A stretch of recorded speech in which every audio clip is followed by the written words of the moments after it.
I present the interim budget for 24-25.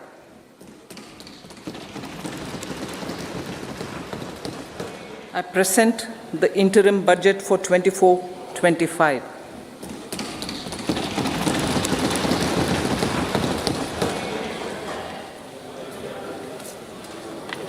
The Indian economy has witnessed profound positive transformation in the last 10 years.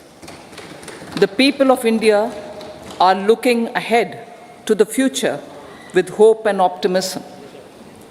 With the blessings of the people, when our government, under the visionary and dynamic leadership of Honorable Prime Minister 𝓟𝓪𝓻𝓵𝓲 Modi, assumed office in 2014, the country was facing enormous challenges. With Sabka Saath, Sabka Vikas as its mantra, the government overcame those challenges in right earnest. Structural reforms were undertaken. Pro-people programs were formulated and implemented promptly. Conditions were created for more opportunities for employment and entrepreneurship. The economy got a new vigor. The fruits of development started reaching the people at scale. The country got a new sense of purpose and hope. Naturally, the people blessed the government with a bigger mandate. In the second term, our government, under the leadership of Honorable Prime Minister, doubled down on its responsibilities to build a prosperous country with comprehensive development of all people and all regions. Our government strengthened its mantra to Sabka Saath, Sabka Vikas, and Sabka Vishwas. Our development philosophy covered all elements of inclusivity, namely social inclusivity through coverage of all strata of the society, and geographical inclusivity through development of all regions of the country.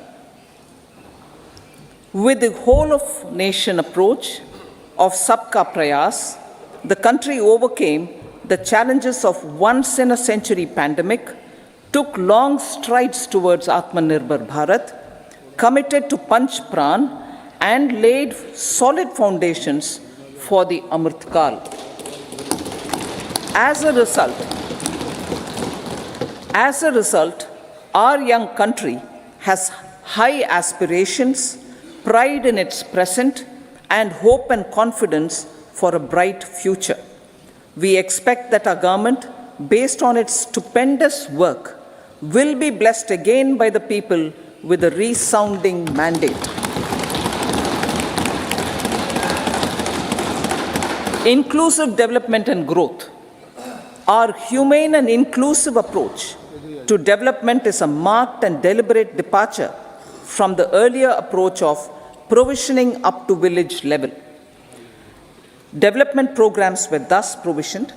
In the last 10 years, however, have targeted each and every household and individual through housing for all, 𝓪 ghar jal, electricity for all, cooking gas for all, bank accounts and financial services for all in record time.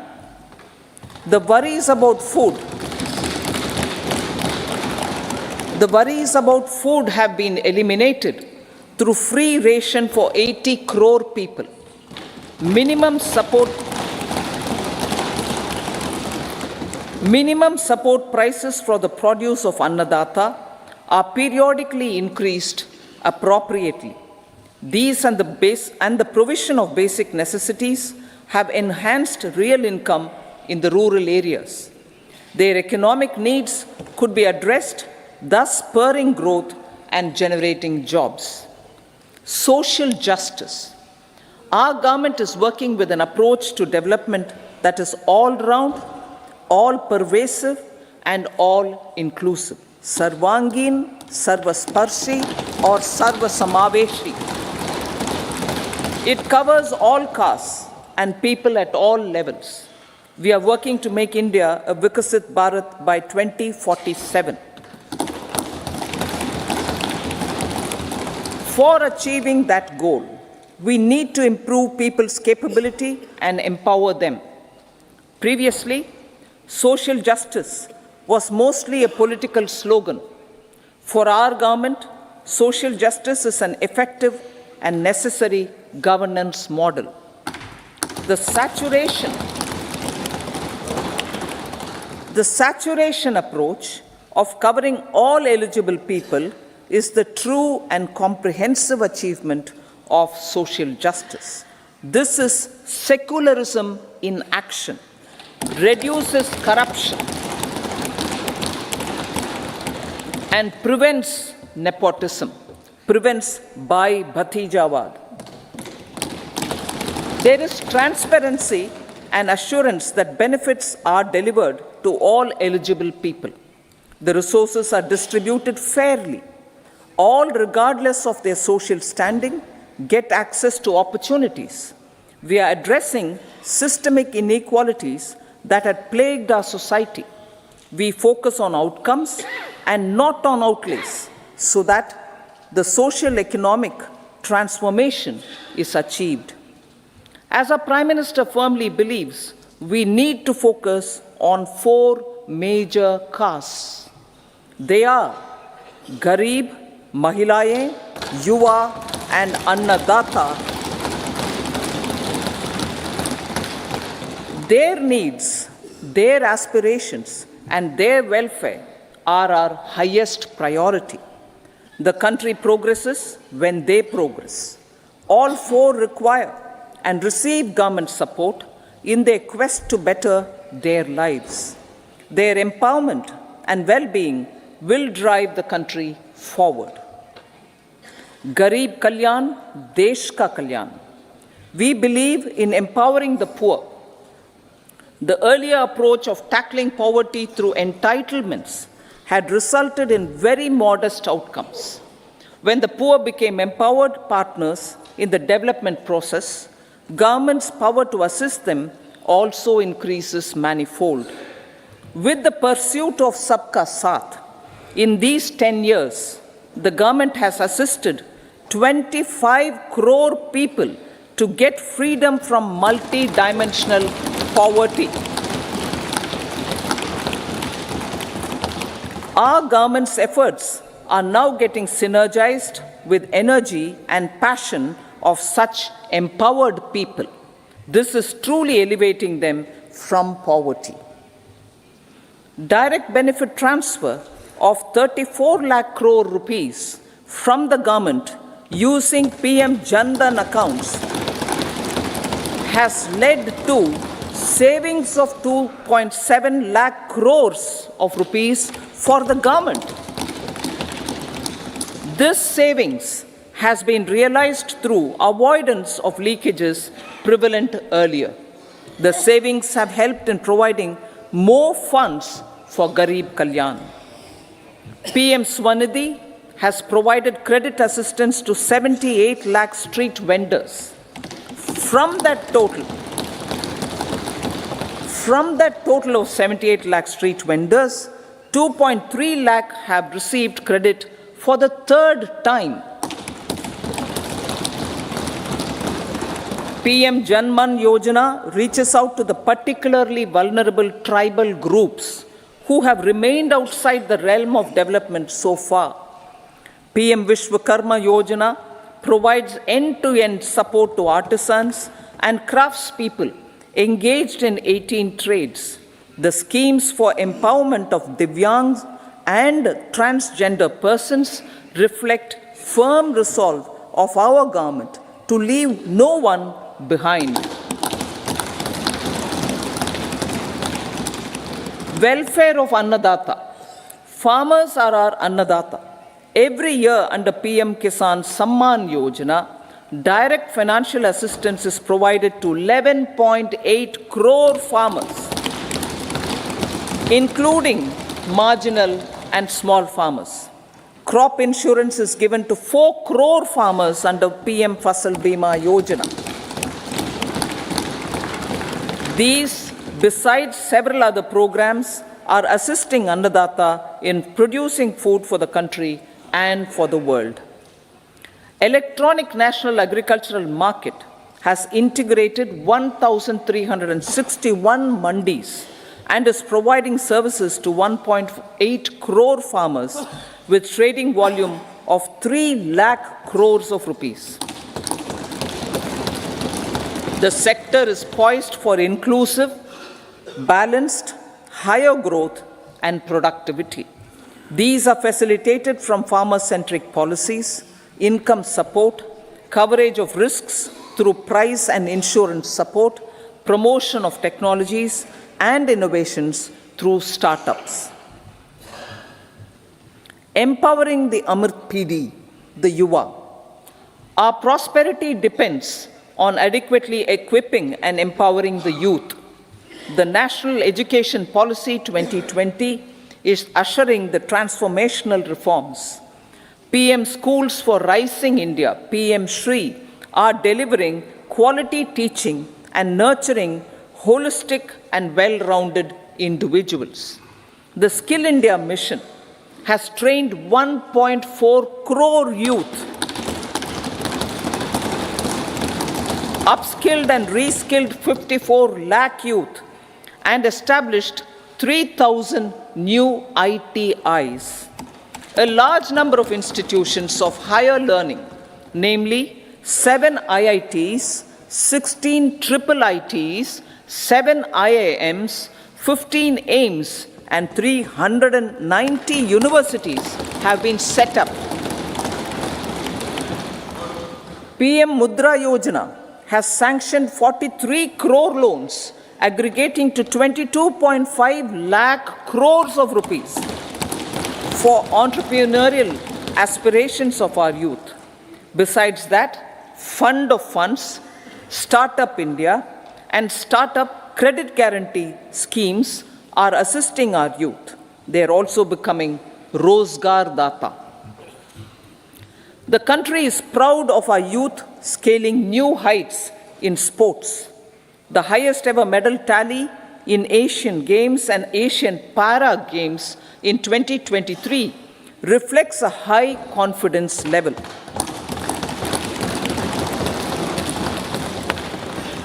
Chess prodigy and our #1 ranked player Pragyananda put up a stiff fight against the reigning world champion Magnus Carlsen in 2023. Today, India has over 80 chess grandmasters compared to little over 20 in 2010. Momentum for Nari Shakti. The empowerment of women through entrepreneurship, ease of living, and dignity for them has gained momentum in these 10 years. 30 crore Mudra Yojana loans have been given to women entrepreneurs. Female enrollment in higher education has gone up by 28% in 10 years. In STEM courses, girls and women constitute 43% of enrollment, one of the highest in the world. All these measures are getting reflected in the increasing participation of women in workforce. Making triple talaq illegal, reservation of 1/3 seats for women in the Lok Sabha and state assemblies, and giving over 70% houses under PM Awas Yojana in rural areas to women,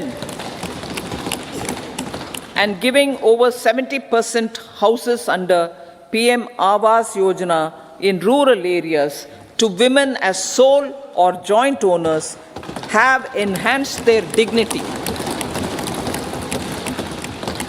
Exemplary track record of governance, development, and performance. Besides delivering on high growth in terms of gross domestic product, the government is equally focused on a more comprehensive GDP, that is, governance, development, and performance. Our government has provided transparent, accountable, people-centric, and prompt, trust-based administration with citizen first and minimum government, maximum governance approach. The impact of all-round development is discernible in all sectors. There is macroeconomic stability, including in the external sector. Investments are robust. The economy is doing well. People are living better and earning better, with even greater aspirations for future. Average real income of the people has increased by 50%. Inflation is moderate. People are getting empowered, equipped, and enabled to pursue their aspirations. There is effective and timely delivery of programs and of large projects. Economic management. The multi-pronged economic management over the past 10 years has complemented people-centric, inclusive development. Following are some of the major elements. 1. All forms of infrastructure, physical, digital, or social, are being built in record time.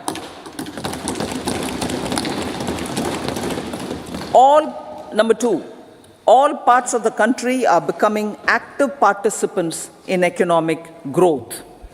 Number 3, digital public infrastructure, a new factor of production as if in the 21st century, is instrumental in formalization of the economy. Number 4, goods and services tax has enabled one nation, one market, one tax. Tax reforms have led to deepening and widening of tax base. Number 5, strengthening of the financial sector has helped in making savings, credit, and investments more efficient.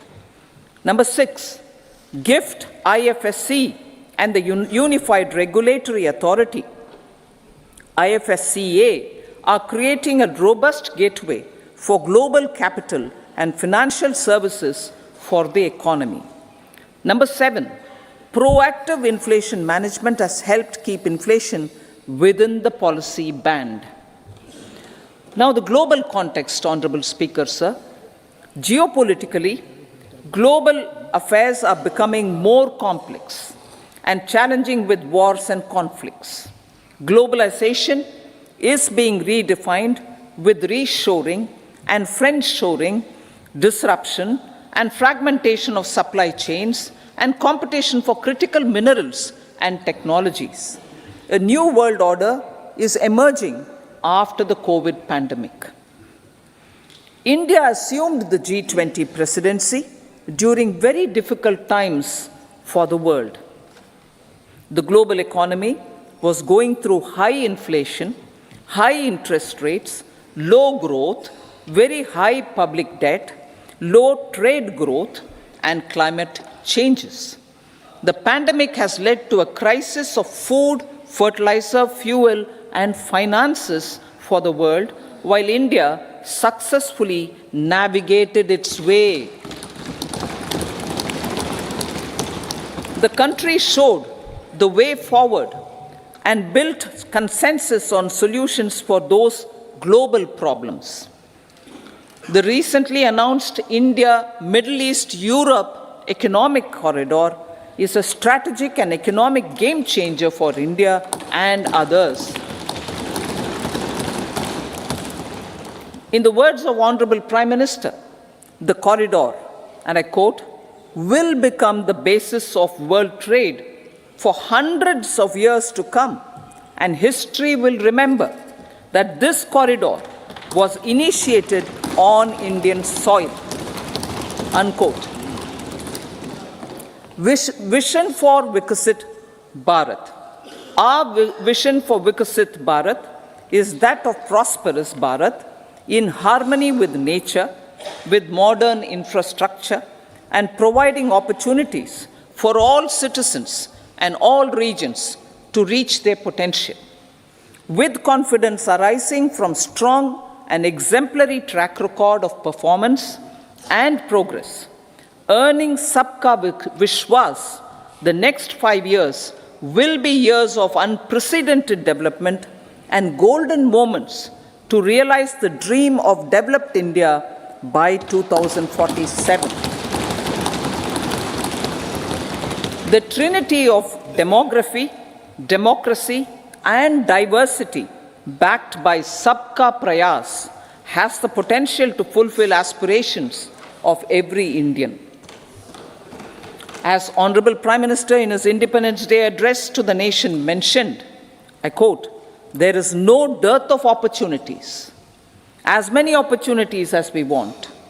The country is capable of creating more opportunities. Sky is the limit," unquote. Strategy for Amrit Kaal. Our government will adopt economic policies that foster and sustain growth, facilitate inclusive and sustainable development, improve productivity, create opportunities for all, help them enhance their capabilities, and contribute to generation of resources to power investments and fulfill aspirations. Guided by the principle, reform, perform, and transform, the government will take up next generation reforms and build consensus with the states and stakeholders for effective implementation. It is an important policy priority for our government to ensure timely and adequate finances, relevant technologies, and appropriate training for the micro, small, and medium enterprises, MSMEs, to grow and also compete globally. Orienting the regulatory environment to facilitate their growth will be an important element of this policy mix. Aligning with the Panchamrit goals, our government will facilitate sustaining high and more resource-efficient economic growth. This will work towards energy security in terms of availability, accessibility, and affordability. For meeting the investment needs, our government will prepare the financial sector in terms of size, capacity, skills, and regulatory framework. Aspirational Districts Program. Our government stands ready to assist the states in faster development of aspirational districts and blocks, including generation of ample economic opportunities. Development of the East. Our government will pay utmost attention to make the eastern region and its people a powerful driver of India's growth. PM Awas Yojana Gramin. Despite the challenges due to COVID, implementation of PM Awas Yojana Gramin continued, and we are close to achieving the target of 3 crore houses. 2 crore more houses will be taken up in the next 5 years to meet the requirement arising from increase in the number of families. Rooftop solarization and Muft Bijli. Through rooftop solarization, 1 crore households will be enabled to obtain up to 300 units free electricity every month. This scheme follows the resolve of Honorable Prime Minister on the historic day of consecration of Sri Ram Mandir in Ayodhya. Following benefits are expected. Savings up to 15 to 18,000 rupees annually for households from free solar electricity and selling the surplus to the distribution companies. Charging of electric vehicles. Entrepreneurship opportunities for a large number of vendors for supply and installation. Employment opportunities for the youth with technical skills in manufacturing, installation, and maintenance. Housing for middle class.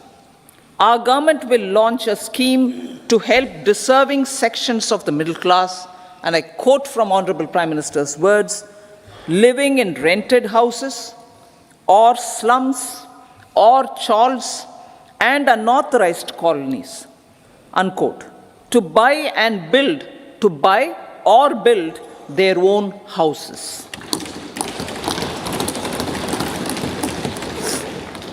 Medical colleges. Several youth are ambitious to get qualified as doctors. They aim to serve our people through improved healthcare services. Our government plans to set up more medical colleges by utilizing the existing hospital infrastructure under various departments. A committee for this purpose will be set up to examine the issues and make relevant recommendations. Cervical cancer vaccination. Our government will encourage vaccination for girls in the age group of 9 to 14 years for prevention of cervical cancer. Maternal and child health care. Various schemes for maternal and child care will be brought under one comprehensive program for synergy in implementation.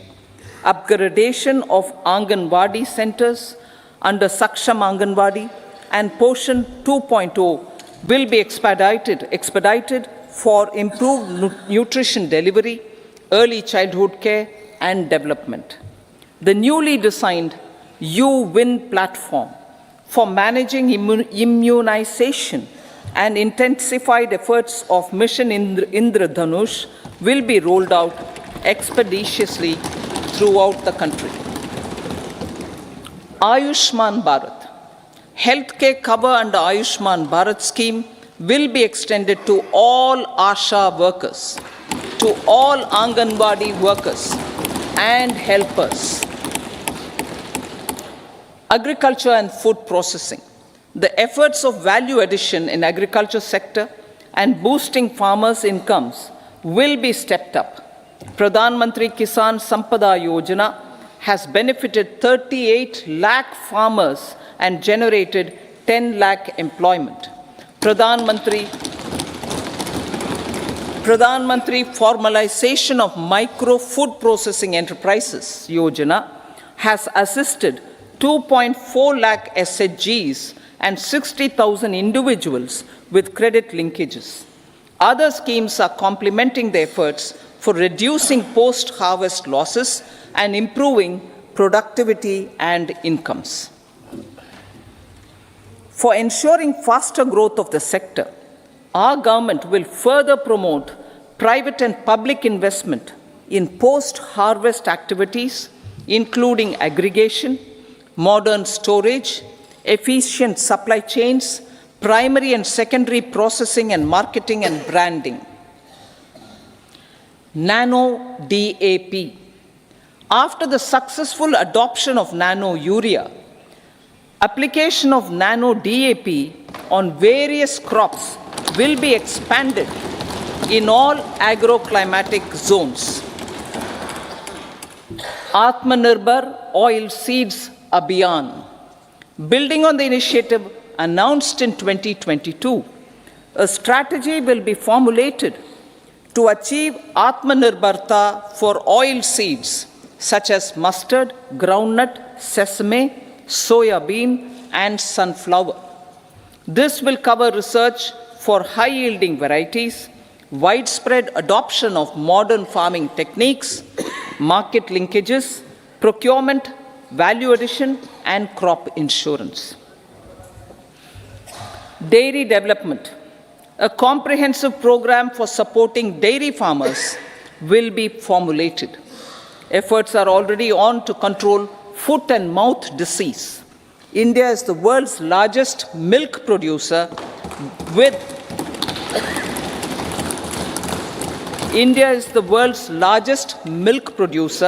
but with low productivity of milch animals.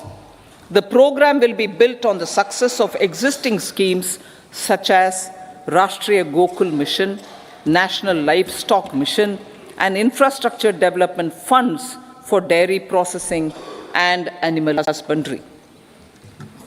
Matsya Sampada. It was our government which set up a separate department for fisheries realizing the importance of assisting fishermen. This has resulted in doubling of both inland and aquaculture production. Seafood exports since 2013-14 has also doubled. Implementation of Pradhan Mantri Matsya Sampada Yojana will be stepped up to 1. Enhance aquaculture productivity from existing 3 to 5 tons per hectare. 2. Double exports to 1 lakh crore rupees, and 3. Generate 55 lakh employment opportunities in the near future.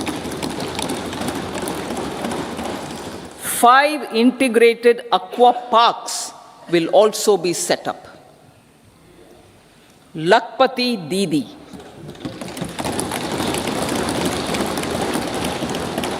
83 lakh SHGs.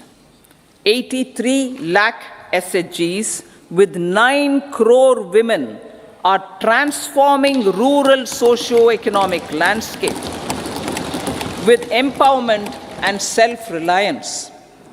Honorable Speaker, sir, their success has assisted nearly 1 crore women to become Lakhpati Didi already. They are an inspiration to others. Their achievements will be recognized through honoring them. Buoyed by the success, it has been decided to enhance the target for Lakhpati Didi from 2 crores to 3 crores.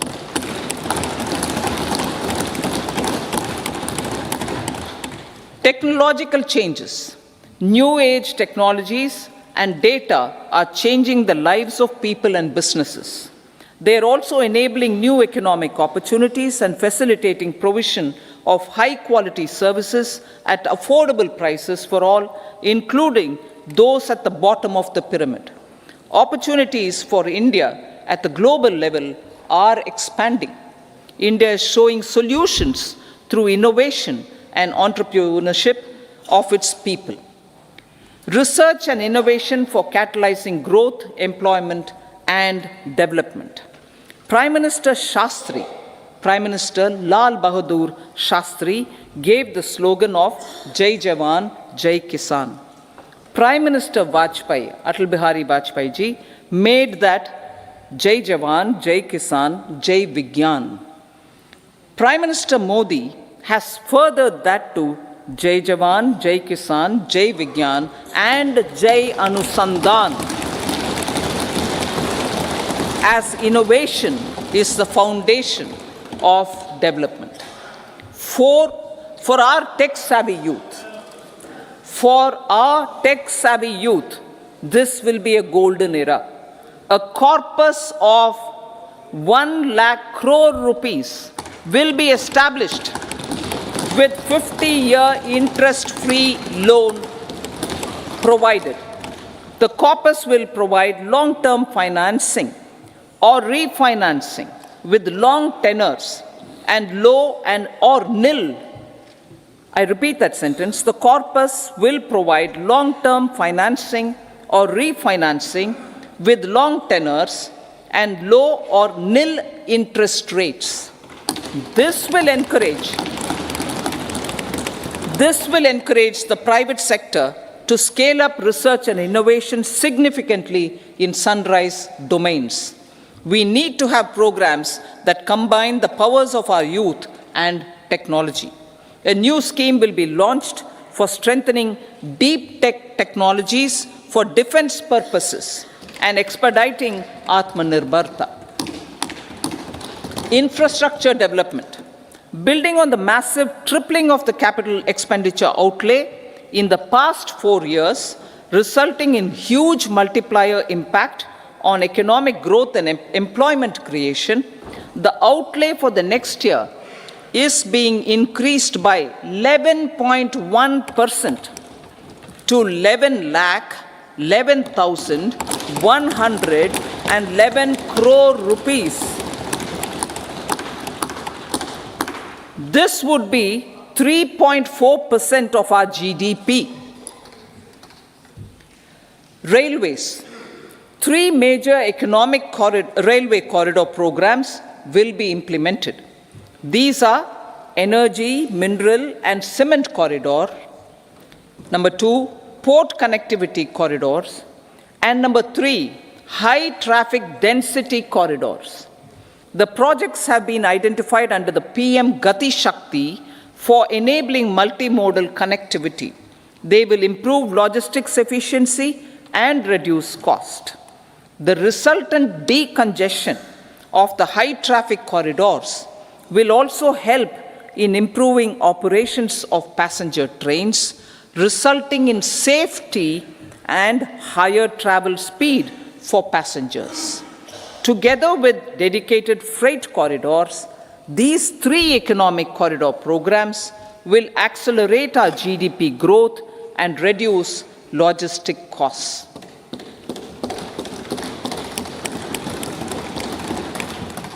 40,000 normal rail bogies will be converted to Vande Bharat standards to enhance safety, convenience, and comfort of passengers. Aviation sector.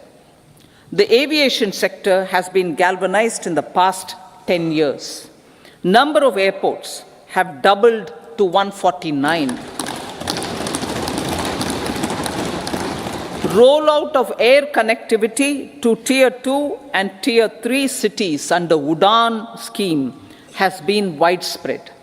517 new routes are carrying 1.3 crore passengers. Indian carriers have proactively placed orders for over 1,000 new aircrafts.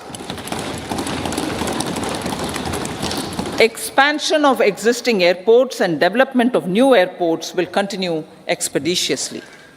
Metro and Namo Bharat. We have a fast expanding middle class and rapid urbanization is taking place. Metro Rail and Namo Bharat can be the catalyst for the required urban transformation. Expansion of these systems will be supported in large cities, focusing on transit-oriented development. Green energy. Towards meeting our commitment for net zero by 2070, the following measures will be taken. Viability gap funding will be provided for harnessing offshore wind energy potential for initial capacity of 1 gigawatt. Coal gasification and liquefaction capacity of 100 metric tons will be set up by 2030. This will also help in reducing imports of natural gas, methanol, and ammonia. Phased mandatory blending of compressed biogas in compressed natural gas for transport and piped natural gas for domestic purposes will be mandated. Financial assistance will be provided for procurement of biomass aggregation machinery to support collection. Electric vehicle ecosystem. Our government will expand this and strengthen the e-vehicle ecosystem by supporting manufacturing and charging infrastructure. Greater adoption of e-buses for public transport networks will be encouraged through payment security mechanism. Biomanufacturing and biofoundry. For promoting green growth, a new scheme of biomanufacturing and biofoundry will be launched. This will provide environment-friendly alternatives such as biodegradable polymers, bioplastics, biopharmaceuticals, and bioagri inputs. This scheme will also help in transforming today's consumptive manufacturing paradigm to the one based on regenerative principles. Blue Economy 2.0. For promoting climate resilient activities for Blue Economy 2.0, a scheme for restoration and adaptation measures and coastal aquaculture and mariculture with integrated and multi-sectoral approach will be launched. Comprehensive development of tourist centers. The success of organizing G20 meetings in 60 places presented diversity of India to global audience. Our economic strength has made the country an attractive destination for business and conference tourism. Our middle class also now aspires to travel and explore. Tourism, including spiritual tourism, has tremendous opportunities for local entrepreneurship. States will be encouraged to take up comprehensive development of iconic tourist centers, branding and marketing them at global scale. A framework for rating of the centers based on quality of facilities and services will be established. Long-term interest-free loans will be provided to states for financing such development on matching basis. To address the emerging fervor for domestic tourism, Honorable Speaker, sir, projects for port connectivity, tourism infrastructure, and amenities will be taken up on our islands, including Lakshadweep. This will help in generating employment also. Promoting investments. The FDI inflow during 2014 to 23 was $596 billion, marking a golden era. That is twice the inflow during 2005 to 14. For encouraging sustained foreign investment, we are negotiating bilateral investment treaties with our foreign partners in the spirit of First Develop India.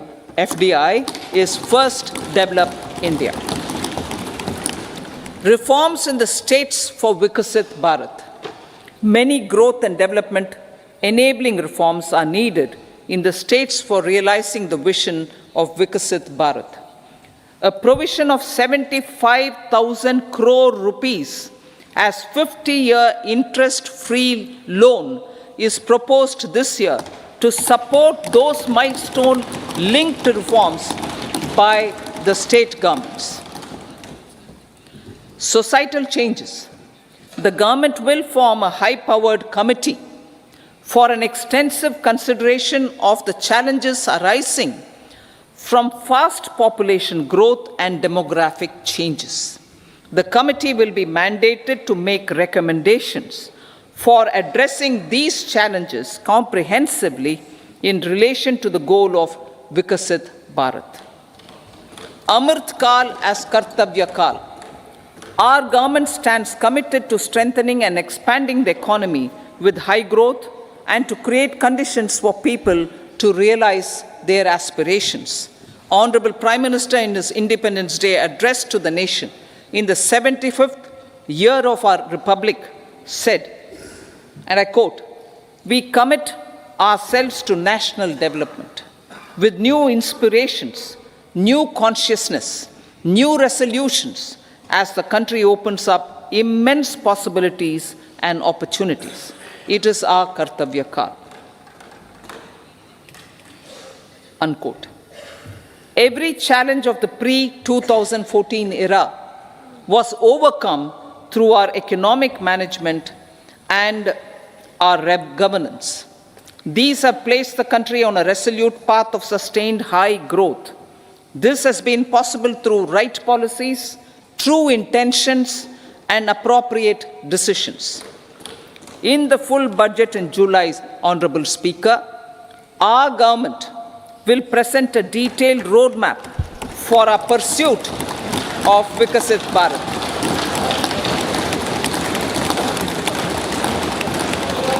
Revised estimates of 2023-24.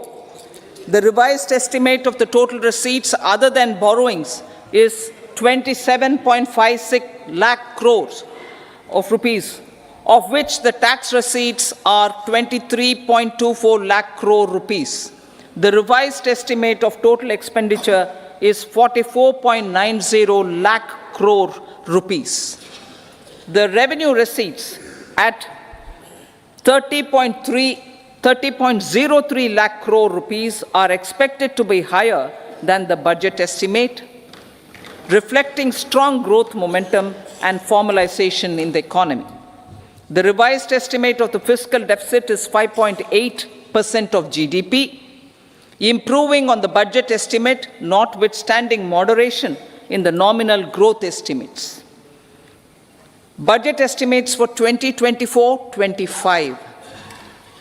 Coming to the year 2024-25, the total receipts other than borrowings and total expenditure are estimated at 30.80 and 47.66 lakh crore rupees respectively. The tax receipts are estimated at 26.02 lakh crore rupees. The scheme of 50-year interest-free loan for capital expenditure to states will be continued this year with an outlay of 1.3 lakh crore rupees. We continue on the path of fiscal consolidation, as announced in my budget speech of 2021-22, to reduce fiscal deficit below 4.5% by 25-26. The fiscal deficit in 2024-25 is estimated to be 5.1% of GDP, adhering to that path. So the gross and net market borrowings through dated securities during 24-25 are estimated at 14.13 lakh crore rupees and 11.75 lakh crore respectively. Both will be less than that in 23-24. Now that the private investments are happening at scale, the lower borrowings by the central government will facilitate larger availability of credit for the private sector. Vote on account. I'll be seeking vote on account approval of the Parliament through the appropriation bill for a part of the financial year 2024-25. I will now move to Part B. Honorable Speaker, sir, over the last 10 years, the direct tax collections have more than trebled and the return filers swelled 2.4 times. I would like to assure the taxpayers that their contributions have been used wisely for the development of the country and welfare of its people. I appreciate the taxpayers for their continued support. The government has reduced and rationalized tax rates. Under the new tax scheme, there is now no tax liability for taxpayers with income up to 7 lakh rupees, up from 2.2 lakh rupees in the financial year 2013-14. The threshold for presumptive taxation for retail businesses was increased from 2 crores to 3 crores. Similarly, the threshold for professionals eligible for presumptive taxation was increased from 50 lakh rupees to 75 lakh rupees. Also, corporate tax rate was decreased from 30% to 22% for existing domestic companies and to 15% for certain new manufacturing companies. Honorable Speaker, sir, in the last 5 years, our focus has been to improve taxpayer services. The age-old jurisdiction-based assessment system was transformed with the introduction of faceless assessment and appeal, thereby imparting greater efficiency, transparency, and accountability. Introduction of updated income tax returns, a new Form 26AS, and pre-filling of tax returns have made filing of tax returns simpler and easier. Average processing time of returns has been reduced from 93 days in the year 2013-14 to a mere 10 days this year, thereby making refunds faster. Indirect taxation. By unifying the highly fragmented indirect tax regime in India, the GST has reduced the compliance burden on trade and industry. The industry has acknowledged the benefits of GST. According to a recent survey conducted by a leading consulting firm, 94% of industry leaders view the transition to GST as largely positive. According to 80% of the respondents, it has led to supply chain optimization, as elimination of tax arbitrage and octroi has resulted in disbanding of checkposts at the state and city boundaries. At the same time, tax base of GST more than doubled, and the average monthly gross GST collection has almost doubled to 1.66 lakh crores this year. States too have benefited. States' SGST revenue, including compensation released to states in the post-GST period of 2017-18 to 2022-23, has achieved a buoyancy of 1.22. In contrast, the tax buoyancy of state revenues from subsumed taxes in the pre-GST four-year period of 2012-13 to 2015-16 was a mere 0.72. The biggest beneficiaries are consumers, as reduction in logistic cost and taxes have brought down prices of most goods and services. We have taken a number of steps in customs to facilitate international trade. As a result, the import release time declined by 47% to 71 hours at inland container depots, by 28% to 44 hours at air cargo complexes, and by 27% to 85 hours at seaports over the last 4 years since 2019, when the national time release studies were first acted. Tax proposals. As for tax proposals, in keeping with the convention, I do not propose to make any changes relating to taxation and propose to retain the same tax rates for direct and indirect taxes, including import duties. However, certain tax benefits to startups and investments made by sovereign wealth or pension funds, as also tax exemption on certain income of some IFSC units, are expiring on 31/3/2024. To provide continuity in taxation, I propose to extend the date to 31/3/2025. Moreover, in line with the government's vision to improve ease of living and ease of doing business, I wish to make an announcement to improve taxpayers' services. There are a large number of petty, non-verified, non-reconciled, or disputed direct tax demands, many of them dating as far back as 1962, which continue to remain on the books, causing anxiety to honest taxpayers and hindering refunds of subsequent years. Honorable Speaker, sir, I propose to withdraw such outstanding direct tax demands up to 25,000 rupees pertaining to the period up to financial year 2009-10 and up to 10,000 rupees for financial years 2010-11 to 2014-15. This is expected to benefit about 1 crore taxpayers. 1 crore taxpayers would benefit out of this. Economy then and now. In 2014, when our government assumed the reins, the responsibility to mend the economy step by step and to put the governance systems in order was enormous. The need of the hour was to give hope to the people, to attract investments, and to build support for the much-needed reforms. The government did that successfully, following a strong belief of nation first. The crisis of those years has been overcome, and the economy has been put firmly on a high, sustainable growth path with all-round development. It is now appropriate to look at where we were then.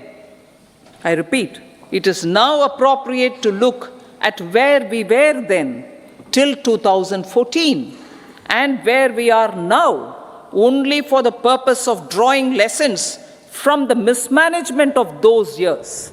The government will lay a white paper on table of the House.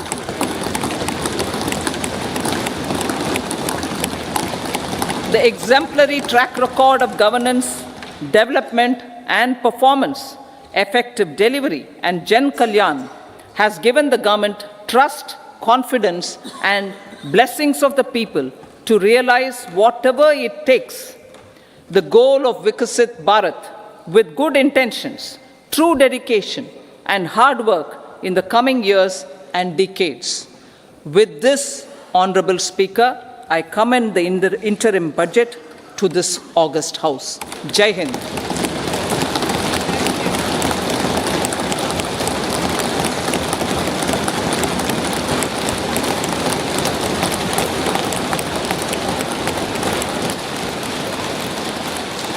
Item number 2 Shrimati Nirmala Sitharaman ji.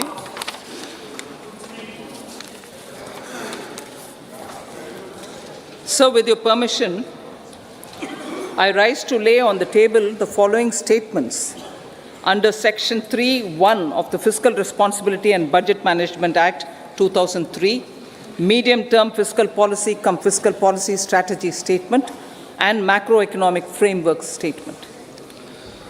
Item number 3, Srimati Nirmala Sitharaman ji.